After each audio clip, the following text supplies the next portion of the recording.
Bienvenue au rendez-vous annuel de présentation des collections de l'hiver 14-15 à Annecy, à l'Hôtel Impérial. C'est un moment privilégié organisé par ASAP pour faire le point sur les tendances dans les vêtements de ski, de snowboard et d'après-ski. Grand retour de l'imprimé, proposé ici par une marque islandaise, Nikita, exclusivement féminine, et c'est assez rare pour le souligner. Le label anglais Bench, orienté street et sport, qui cette saison reste fidèle aux aplats de couleurs, avec ici 2 bleus intenses. Le look est clean, il y a un côté jeu de construction dans la mise en page, si on peut dire, des blocs de couleurs. On va dire que l'ambiance est plus sobre chez 686, mais on sent que les concepts évoluent, avec notamment l'arrivée d'une soft shell plutôt ample. Il y a aussi des références militaires que l'on voit dans l'imprimé camouflage, fusionné avec un orange fluo typé chantier. Jeune marque française avec un positionnement éco, Picture Clothing renouvelle sa palette dans des harmonies d'automne. C'est une marque qui choisit de travailler essentiellement avec du polyester recyclé pour alléger son impact sur l'environnement. Ambiance high-tech chez Salomon, le spécialiste du ski développe une nouvelle approche de la coupe qui favorise le mouvement avant tout. C'est un concept qui s'appelle le S-Motion. Le jeu des couleurs est dynamique, acéré, orienté performance pure. Chez Scott aussi, la performance prime, mais les coupes sont nettement plus amples. Point fort sur les zips contrastés, comme on le voit sur la veste homme, illustration du soin apporté au détail par la marque. Côté pantalon, la tendance ici est nettement plus baggy. Important travail de la silhouette chez Patagonia, qui développe des lignes pour le ski et le snowboard depuis plusieurs années maintenant, en complément de ses collections outdoor. On notera l'approche hybride dans les vestes, où chaque fonction cible précisément les besoins du corps, qu'il s'agisse de chaleur, de mouvement, de protection, ici sur la silhouette verte masculine. Attention, c'est l'arrivée de la One Suit, le nouveau nom de la combi, revue et corrigée pour le XXIe siècle, que l'on a vu sur le dos des freestylers et qui part maintenant à l'assaut des sommets pour renouveler le vestiaire de la montagne backcountry. Venue du Canada, Arc'teryx s'est fait connaître par la cascade de glace avant de devenir la marque hype du ski technique. Elle a un don particulier pour la couleur, travaillée dans des camailleux ultra sophistiqués.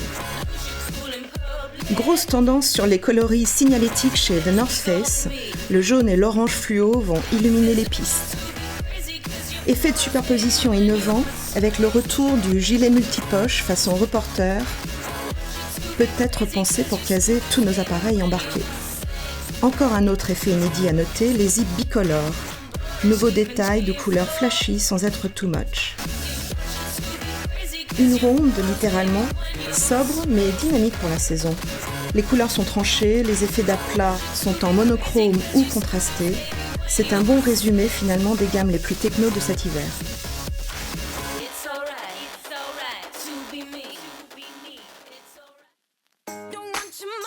Des vêtements un peu plus jazzy comme ici chez Spider, en noir et blanc avec des éclairs rouges. À noter, un intéressant jeu de découpe au laser qui permet de créer ces effets de lignes graphiques et acérés.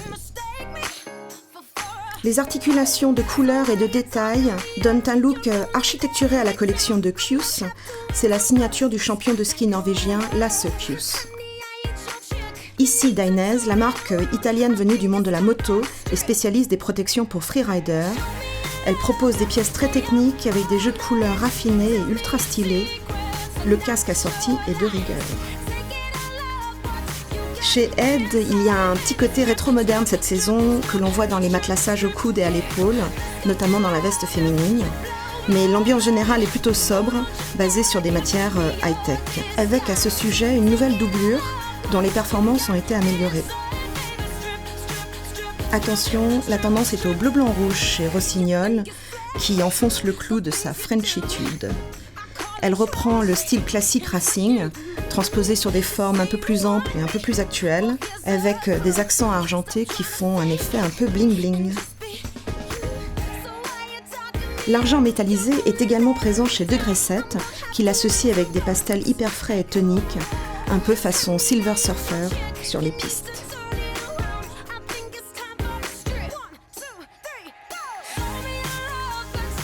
Intéressante variation sur le motif camouflage. travaillée de manière stylisée façon pixel géant par J. Lindeberg, une signature suédoise haut de gamme.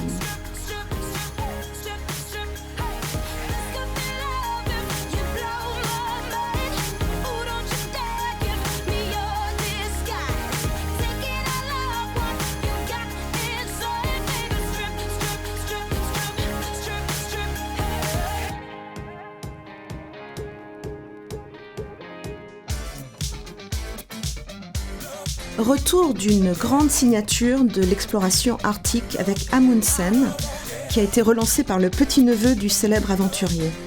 La marque a choisi comme parti pris d'utiliser des matières anciennes, mais techniques, comme le coton waxé, la laine mérinos, et elle a également tenté de réintroduire le knickers, une pièce hyper pratique et peut-être injustement bannie des pistes.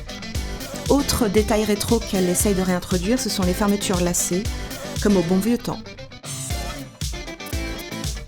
La laine fait son grand retour dans le ski technique depuis quelques années et c'est la matière fétiche de la marque suisse Supernatural. Elle propose même un blazer à capuche qui est une option innovante pour l'après-ski. Plus sportive et féminine, avec le panneau matelassé dans le dos, qui fait partie de cette tendance hybride que l'on retrouve dans de nombreux vêtements de sport en ce moment. Ici on retrouve Odlo, marque réputée pour ses sous-vêtements techniques ultra confortables. C'est en fait tout un travail d'ergonomie dans les coupes, dans le placement des coutures, pour éviter les surépaisseurs et les autres désagréments liés à la superposition de multiples vêtements. Colmar propose cet hiver des doudounes ultra plates, bien chaudes et bien légères, et elle a également travaillé le thème Racing, qui est bien en phase avec l'héritage de cette marque historique des sports d'hiver. Tiens, encore du jaune. Ça pourrait être la couleur phare de la saison, tant on l'a vu sur le défilé ce soir. Ici, la couleur vive est associée au noir et blanc par une marque allemande qui s'appelle Mountain Force. Le jaune fait une autre apparition, un peu plus nuancée dans un imprimé entre vision galactique et ambiance minérale. Et quand on rajoute le bonnet jaune, la panoplie est parfaitement coordonnée.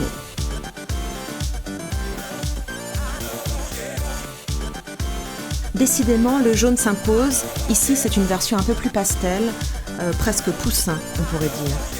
Sur la doudoune de Luta, une marque finlandaise qui est réputée pour ses collections entre mode et sport. Et dans le domaine des doudounes, après plusieurs saisons dédiées au mat, on voit que c'est le satiné qui revient en force. Il est beaucoup question aussi du retour du pull nordique avec ses motifs en frise sur le col. Ici, Luta travaille le motif en all-over dans ses lignes hommes. Autre grand classique des sports d'hiver, c'est la silhouette parka et fuseau, proposée ici par Degré 7 du Villard, dans une palette ultra sobre, relevée d'accents gris métalliques pour les hommes. On retrouve l'argent sur cette veste féminine matelassée et emboutie, manière de renouveler le look des doudounes.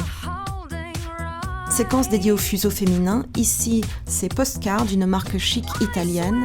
On notera qu'elle a choisi une palette de couleurs ultra sobre avec des blancs, du marron et du crème qu'elle associe au blanc optique, une harmonie à noter, et le tout donne une ambiance un peu Snow Queen, princesse des neiges.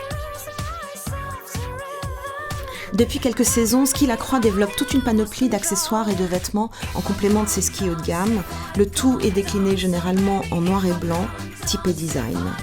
La sélection présentée ce soir fait la part belle au noir, mais ce sont les formes qui évoluent, comme la cape, un incontournable en ville que l'on verra peut-être bientôt aussi en station. On retrouve une autre palette neutre, plutôt satinée, avec un beige un peu doré, voire champagne, qui fait son apparition chez Poivre Blanc. Une ambiance chic, renforcée par le matelassage en forme de diamant. Fusalp joue la carte de la sophistication, mais n'en oublie pas ses racines sportives que l'on voit dans les rayures rétro Racing. Autre point fort de la maison, c'est la qualité des matières et des finitions, et ça va des micro-matelassages jusqu'à la grande, très grande capuche bordée de fourrure.